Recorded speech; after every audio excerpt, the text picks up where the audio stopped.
Olá você, começa agora o Pauta Especial pela sua TV Educativa Canal 3, hoje conversando com o Dr. Welton Roberto, advogado, professor de Direito Penal da Universidade Federal de Alagoas, conselheiro federal pela Ordem dos Advogados do Brasil da Seccional Alagoana, ele que faz o seu doutorado, o pós-doutorado em Jurisprudência Penal e Internacional pela Universidade de Pavia, Universidade Italiana. Dr. Welton, muito obrigado por comparecer, participar aqui do nosso programa. Eu que agradeço, Elias. Pois é, doutor Welton, Comissão da Verdade. Vai poder punir? Ela vai poder trazer para essas pessoas, para a sociedade brasileira, cumprir a expectativa que tem a sociedade? Bom, a gente tem que fazer uma divisão.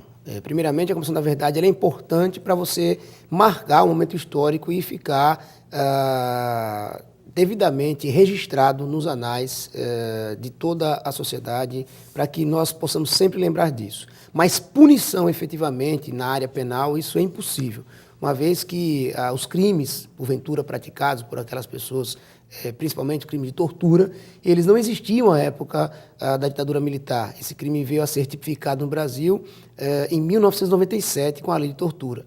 Então, como há um princípio do direito penal em que a lei não pode retroagir para alcançar fatos passados, fatos pretéritos, essa comissão da verdade ela vai ter um cunho muito mais político e histórico do que jurídico. Então, a importância é uma importância histórica.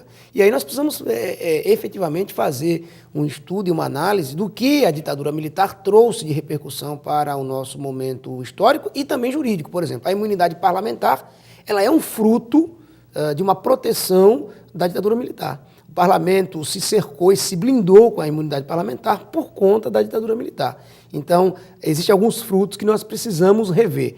E aí, lógico, a Comissão da Verdade, nós não sabemos ainda qual é a repercussão que ela vai ter sobre isso, ou reforçar essa possível imunidade parlamentar, que hoje, no Brasil, ela tem sido deturpada. A imunidade parlamentar ela acaba alcançando qualquer tipo de conduta criminosa, quando, na verdade, deveria ser vinculada ao exercício do parlamento funcional, ou seja, ao exercício do que o parlamentar faz na sua função de deputado, de senador, e qualquer coisa que vá vinculada ao seu exercício funcional. Mas aqui no Brasil, por conta da ditadura militar, você tem uma proteção absoluta dos parlamentares em razão de terem esse receio. Então, a Comissão da Verdade talvez reforce ainda mais essa questão da imunidade parlamentar, da importância dos parlamentares terem imunidade e outras coisas que a gente ainda não sabe qual será essa repercussão. Então quer dizer que a tortura e os crimes que ali aconteceram, existe uma legislação por trás que garantia esse tipo de procedimento? Na verdade, a tortura, todo o estudo sobre a tortura que foi feito, inclusive quando foi feito um estudo de tortura nunca mais, né, Brasil sem tortura, a tortura era utilizada como método de investigação, método de interrogatório. Isso sempre foi utilizado como dentro das escolas militares, como uma forma de interrogar os acusados. Algo que parece que não desapareceu de todo. Não desapareceu porque ainda culturalmente ela ficou marcada. Agora, juridicamente é um crime e, lógico, nós temos que abolir e abominar esse tipo de investigação, esse tipo de forma de interrogatório, porque não se pode fazer com que qualquer acusado seja fisicamente ou moralmente ou psicologicamente torturado para que ele possa confessar um crime. Essa confissão, inclusive, é uma confissão que tem que ser levada com algumas restrições. Até porque a pessoa que é torturada nem sempre está contando a verdade. Ela está contando qualquer coisa para escapar daquela aflição moral, psicológica ou física. E isso não traz a certeza e a segurança da punição.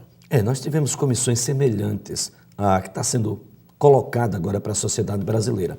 A África do Sul fez isso, o Chile fez isso, a Argentina fez isso, mas tem detalhes... É importante você colocar para a África do Sul. Nelson Mandela, que para mim é o grande nome do século XXI no tocante à democratização de um país. Se ele buscasse na Comissão de Verdade, né, uma vingança social, ele não teria unificado o país. Nelson Mandela foi um dos presos políticos que mais sofreu dentro da história da história mundial e conseguiu restabelecer um convívio pacífico na sua sociedade, entre brancos e negros. Ele não saiu de lá para servir como se fosse um vingador social. Nós temos que tomar cuidado com isso, porque se nós estamos à procura de uma vingança através dessa Comissão da Verdade, nós vamos cometer um gravíssimo erro, tanto social quanto político. a gente vê nas campanhas políticas, por exemplo, para deputado, para senador, para deputado estadual, para vereador, para governador, que algumas pessoas se vitimizam, dizendo, inclusive, que tenham sido torturadas, até pessoas que nem idade para isso tenham. Isso é verdade. Algumas pessoas com 30 anos de idade com 30 anos sendo torturadas. Aí a gente brinca que, por exemplo, ela estava de fralda e foi torturada e combateu a ditadura militar de fralda. Então, há uma ideia equivocada e nós precisamos tomar cuidado. Se essa Comissão da Verdade tiver uma seriedade histórica, para que nós possamos registrar o momento da ditadura militar como algo que nós não queremos mais repetir, isso vai ser um ponto positivo. Mas se a Comissão da Verdade vier com um viés eminentemente político, querendo marcar uma geração e procurando uma vingança social, uma vingança coletiva, uma vingança pessoal, ou tão só trazer dividendos políticos, isso vai ser um erro grosseiro e grotesco. Então, a Comissão da Verdade ela tem uma importância? Tem, mas nós temos que tomar cuidado para que isso não vire uma perseguição de maneira ou uma vingança social coletiva. E isso é preciso deixar muito claro. Até porque, vejam, a política hoje, você tem muitas pessoas que participavam de um partido político que estavam no governo naquele momento, que hoje também estão no governo.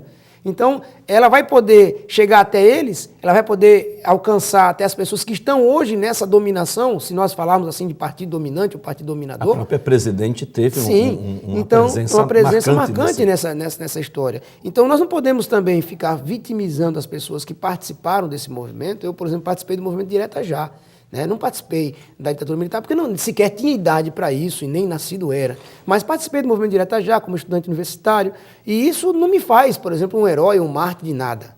As pessoas têm que procurar entender isso. Nós não estamos aqui à procura do super-homem. Então, quer dizer, a expectativa que se cria na sociedade de uma punibilidade, como acontece, por exemplo, agora no Chile, na Argentina, é falsa. A gente tem que fazer... É falso. Essa expectativa não será satisfeita. É falsa. Não haverá nenhum tipo de punição penal para ninguém que tenha, porventura, praticado qualquer crime de tortura na época da ditadura militar. Até porque não é possível retroagir. Primeiro, não é possível retroagir, o crime de tortura não existia, e ainda que existisse, nós já teríamos sido alcançados pela prescrição, porque no Brasil os crimes prescrevem em no máximo 20 anos. Então, nós não podemos, de maneira alguma, enganar a sociedade ou enganar as pessoas, os familiares das vítimas, dos torturados, ou os próprios torturados, que haverá uma punição, uma condenação penal para que essas pessoas efetivamente venham a se satisfazer ou ter um ideal de justiça, como se, na verdade, fosse colocar os torturadores na cadeia. Isso não vai acontecer. Então, a Comissão da Verdade ela não vai ter esse viés. Como a gente precisa entender qual será o papel que ela vai realizar e até onde ela vai chegar. Se for para marcar um momento histórico, como eu disse, é louvável que nós tenhamos realmente a nossa história preservada, a nossa história contada da maneira como que foi, sem fazer heróis e vítimas e sem fazer mártires, porque isso, para mim, é o que vai ser equivocado. Se a Comissão, na verdade, vier a busca de mártires, de heróis, de pessoas que se vitimizam porque foram torturadas, isso nós vamos ter e vamos marcar um gol contra na Comissão da Verdade e vai acabar frustrando mais uma vez a sociedade, dizendo que para que vai ter a comissão se nós não conseguirmos chegar a punição alguma para aquelas pessoas que, porventura, tenham sido os torturadores dos movimentos sociais e populares no Brasil em 64. Pois é, e o período ataca aí o final do governo de Getúlio e vai até 1988. Sim. Imaginava-se de 64 a 88, mas ampliaram esse prazo e foram até 46. Na hora que você colocar isso, você vai se perder, vai ter uma perda muito grande, mas se for para um momento histórico, um historiador pode fazer isso tranquilamente, pode trazer à tona essas questões para registrar isso nos anais da nossa história política brasileira. Mas nada que vá alcançar o direito penal. Isso é bem claro, deixar muito claro para que a população não venha cair em mais um engodo, uma propaganda enganosa, e a gente não tenha que ficar aqui se lamentando, dizendo que no Brasil tudo dá em pizza. Às vezes não é que dá em pizza, é porque nunca foi para chegar a lugar algum. Então a frustração acaba alcançando as pessoas porque essa pizza ela já vinha, na verdade, fomentada e trazida desde o seu nascedouro. Então a gente precisa ter os pés no chão, tranquilidade, racionalidade, serenidade para dizer que essa Comissão da Verdade ela vai ter uma importância histórica, político-histórica. Agora, se ela tiver um viés político, eminentemente político, para criar vítimas, para criar heróis, para criar mártires, eu acho que a gente vai dar um passo atrás e aí nós não vamos avançar, porque nós vamos começar a sempre recrudescer nessas questões, por exemplo, como estou dizendo, a imunidade parlamentar, como outras questões que hoje se mantêm no Brasil por conta de uma necessidade histórica de não se repetir o erro.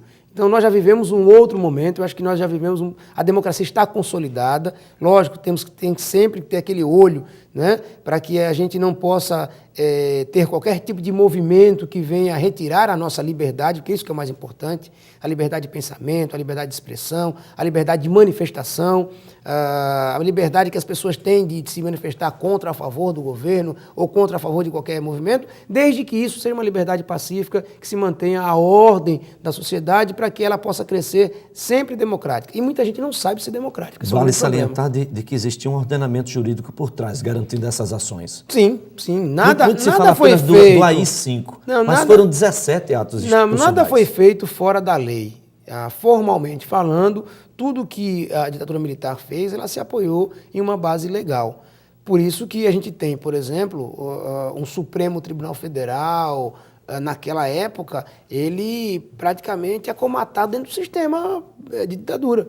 Era um sistema de direito? Sim, como na verdade foi na Alemanha.